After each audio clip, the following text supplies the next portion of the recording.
रात के ठीक 1:47 हुए थे। रिया के पैर नहीं रुक रहे थे।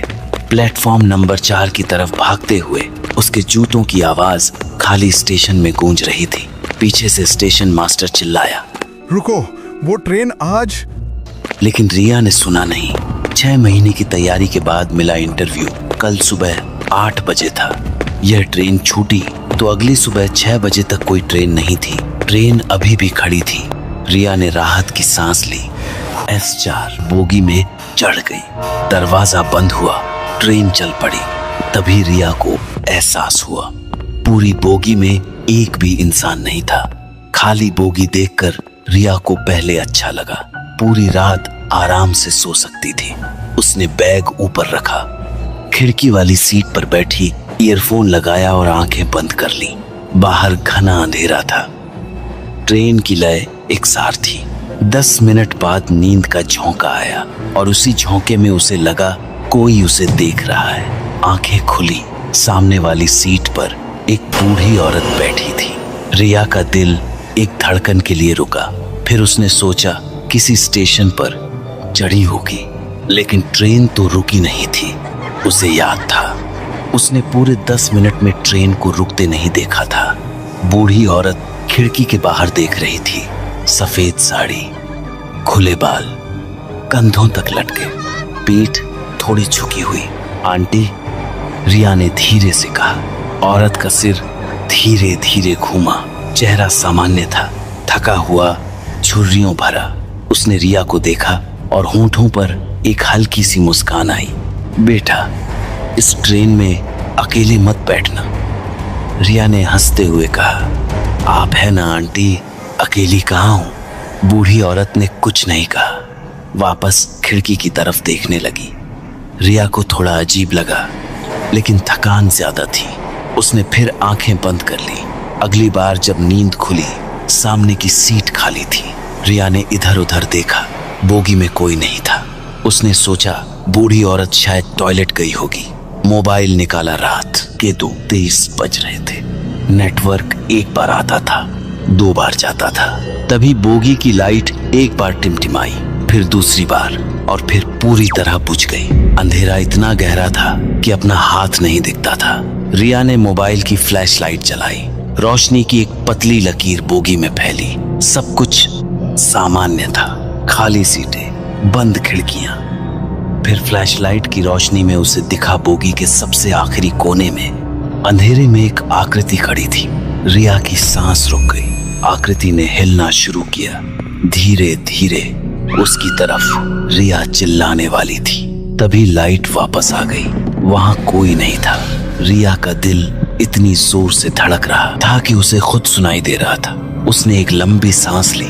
थकान, बस थकान है, नींद में भ्रम होता है। उसने आंखें बंद करने की कोशिश की। तभी उसके कान में सीधे एक फुसफुसाहट आई, पीछे मत देखना। रिया उछल पड़ी। पलटकर देखा, कोई नहीं था, बिल्कुल कोई नहीं। उसने बोगी के दोनों तरफ देखा। टॉयलेट का दरवाजा खुला था। अंदर से अंधेरा झांक रहा था। वह उठी और बोगी के दरवाजे की तरफ बढ़ी। अगली बोगी में जाएगी, वहां कोई तो होगा।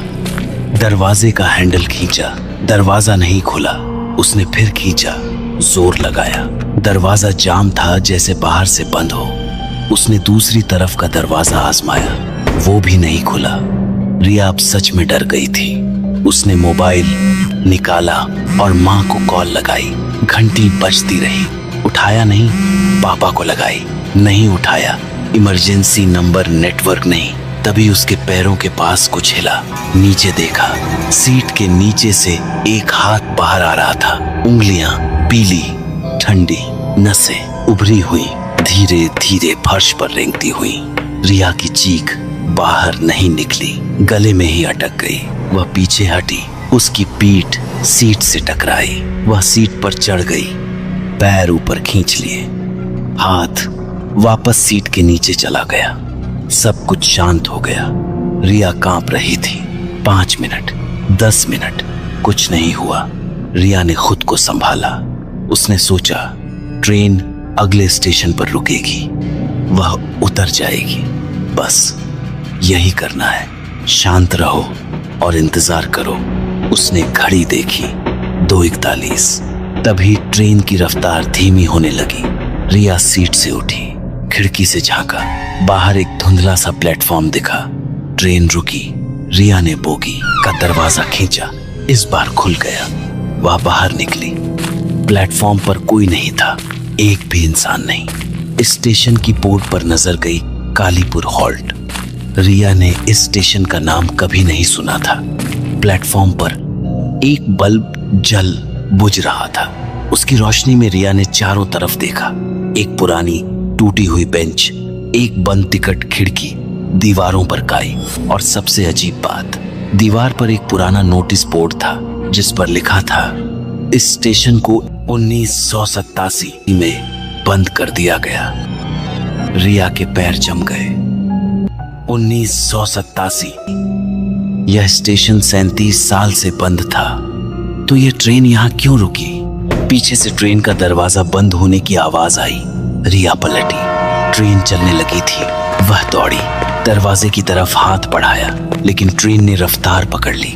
रिया दौड़ती रही। प्लेटफॉर्म का किनारा आ गया। वह रुक गई।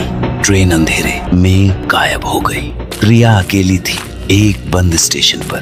रात के 3 बजे उसने मोबाइल निकाला। नेटवर्क नहीं, बैटरी 12%। उसने स्टेशन के बाहर निकलने का रास्ता ढूंढा। एक जंग खाया हुआ गेट था। उसने धक्का दिया, गेट खुल गया। बाहर घना जंगल था। दूर दूर तक कोई रोशनी नहीं। रिया वापस प्लेटफॉर्म पर आ गई। वह बेंच पर बैठी और तभी उसे सुनाई दिया, प्लेटफॉर्म के दूसरे छोर से किसी के रोने की आवाज, धीमी, टूटी हुई। एक बच्चे के रोने की आवाज करीब आने लगी और करीब। रिया ने आंखें बंद कर ली। आवाज उसके ठीक सामने आकर रुक गई। रिया ने आंखें खोली। सामने एक छोटी लड़की खड़ी थी, कोई 10-12 साल की। सफेद फ्रॉक, पैर ननगे, बाल बिखरे हुए और आंखें नहीं थी, बस 2 खाली काले गड्ढे। दीदी, मेरे साथ चलोगी? रिया की आवाज नहीं निकली। लड़की ने फिर कहा। इस बार आवाज भारी थी, जैसे एक साथ कई आवाजें बोल रही हों। दीदी, मेरे साथ चलोगी? रिया उठी और उल्टी दिशा में भागी। दूसरी तरफ उसी रात रांची रेलवे स्टेशन के कंट्रोल रूम में स्टेशन मास्टर रमेश सिंह अपनी कुर्सी पर बैठे थे। सामने मॉनिटर पर ट्रेनों की लाइव लोकेशन थी। रात के 2:30 बजे उन्हें एक अजीब चीज दिखी। एक ट्रेन जो कागज पर थी ही नहीं, उनके सिस्टम में मूव कर रही थी। ट्रेन नंबर था 1987। रमेश सिंह की आंखें फटी रह गईं। उन्होंने अपने सहायक को बुलाया। ये ट्रेन कौन सी है? सहायक ने स्क्रीन देखी। सर, हमारे सिस्टम में ऐसी कोई ट्रेन नहीं है। तो ये लाइन पर क्यों दिख रही है?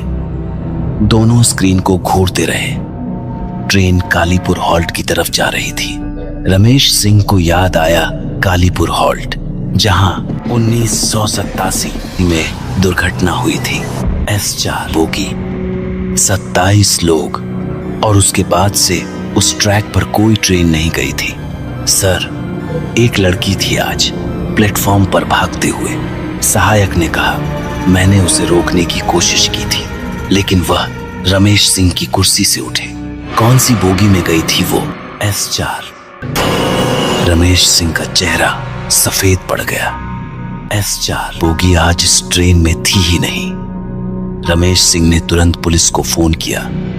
कालीपुर हॉल्ट की तरफ गाड़ी भेजने को कहा। उधर सहायक ने एक 1987 का पुराना दुर्घटना रिकॉर्ड निकाला। पन्ने पीले पड़ चुके थे। उसने पढ़ा, 15 नवंबर 1987, रात 1:47 बजे, ट्रेन नंबर 1987। S4 बोगी पटरी से उतरी। 27 यात्री, सभी की मौत।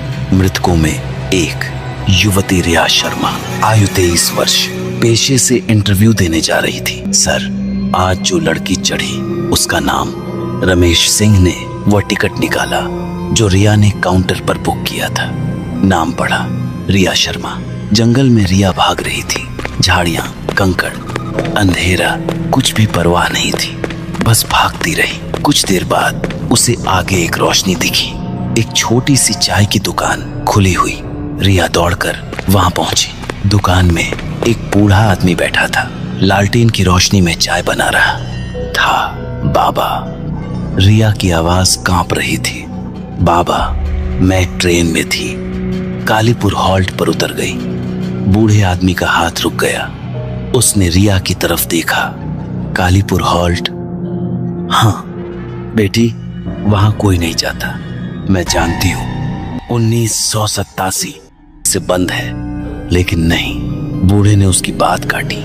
वहां इसलिए कोई नहीं जाता क्योंकि 1987 में एक ट्रेन वहां पटरी से उतर गई थी। पूरी बोग S4, 27 लोग मरे थे। उस रात एक लड़की भी थी, इंटरव्यू देने जा रही थी। रात की ट्रेन में अकेले रिया के पूरे शरीर में एक ठंडक दौड़ गई। उसके बाद से उस स्टेशन पर कुछ न कुछ दिखता है लोगों को, इसलिए वहां से रास्ता बंद कर दिया। रिया ने पूछा, वो लड़की, उसका क्या नाम था? बूढ़े ने लालटेन उठाई। उसकी रोशनी में एक पुराना अखबार दीवार पर लगा था। उसने उंगली से इशारा किया। रिया आगे झुकी।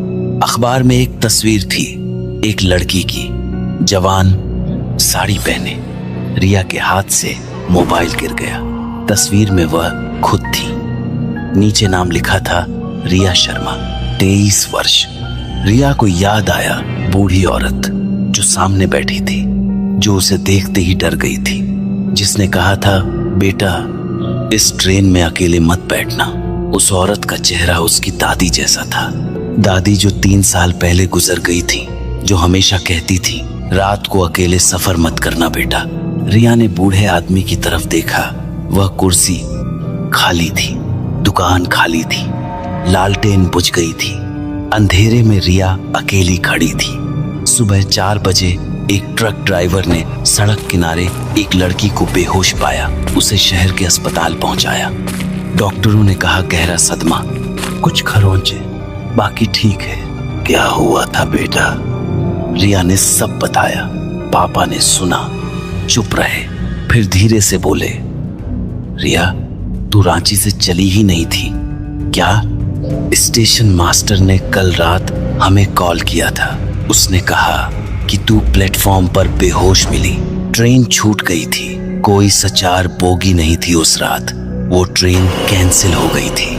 रिया की सांस रुक गई। और रमेश सिंह, स्टेशन मास्टर, उन्होंने कुछ और भी बताया। पापा की आवाज कांप रही थी। उन्होंने कहा कि उनके सिस्टम में उस रात एक ट्रेन दिखी, 1987। वो ट्रेन कालीपुर हॉल्ट पहुंची और वापस नहीं आई। जब पुलिस वहां गई, प्लेटफॉर्म पर सिर्फ एक चीज मिली। क्या? पापा ने जेब से एक चीज निकाली, रिया का ओढ़नी का वो कोना जो उस रात बेंच पर बैठते वक्त कहीं फंस गई थी। और उस ओढ़नी पर उंगलियों के निशान थे, पीले, ठंडे, जैसे किसी ने जोर से पकड़ा हो। अस्पताल से छुट्टी के दिन रिया ने अपने मोबाइल की फोटो गैलरी खोली। उस रात उसने कोई फोटो नहीं खींची थी, लेकिन गैलरी में एक फोटो थी, रात 2:41 की। एक खाली प्लेटफॉर्म, जंग खाया बोर्ड, और उस बोर्ड के सामने रिया खड़ी थी, पीठ कैमरे की तरफ, और उसके ठीक पीछे, उसके कंधे पर हाथ रखे, एक धुंधली आकृति खड़ी थी, जिसका चेहरा कैमरे की तरफ था, जिसकी आंखों की जगह 2 खाली काले गड्ढे थे, और जो मुस्कुरा रही थी। रिया ने फोन पटक दिया। फोन फर्श पर गिरा।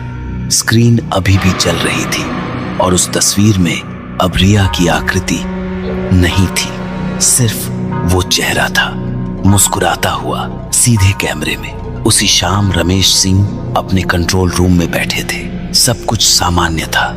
तभी उनके मॉनिटर पर फिर एक ट्रेन दिखी, 1987, रात के 1:47, और वो ट्रेन फिर उसी दिशा में जा रही थी।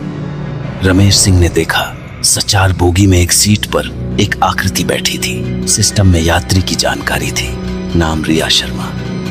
रमेश सिंह ने फोन उठाया रिया के घर कॉल करने के लिए।